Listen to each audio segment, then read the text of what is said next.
In fact, I can tell you Toronto Police now updating this case with us. They're confirming this was a robbery call they responded to overnight. They also say there were multiple suspects trying to get into the home behind me here. I'll step out of the way. So what we know so far, according to police, it was about 2:15 in the morning. They were called to this residential area. It's a townhouse complex just in the area of McCowan and Finch, as you guys said. According to police, multiple suspects entered the home. They assaulted the occupants with a weapon. The suspects then took off with some jewelry from this house, and we're being told 2 adult male victims were taken to hospital with serious but what are described as non-life-threatening injuries, and police are still investigating.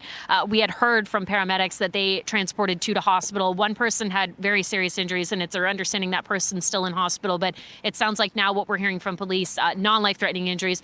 In this area, you can see there's not too much activity outside, but I've noticed officers going in and out of the home. They were at the back of the home. They're obviously still trying to get a sense of what happened here, and likely even a sense of where the suspects managed to get into the house. I just talked to a man who lives literally next door. He said he didn't hear anything, but he was shocked to hear the details of this robbery overnight. Here's more. It's very scary because we thought that that's a very nice place to live in, and when you hear just next door something like this happen, it scares you. I was not even asleep at last night, but I did not hear anything.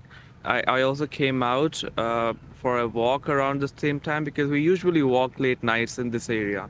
But right now I feel very scared about that. Yeah. But you didn't see anything overnight? No police cruisers or any unusual activity? Yeah, nothing. It was like a normal day.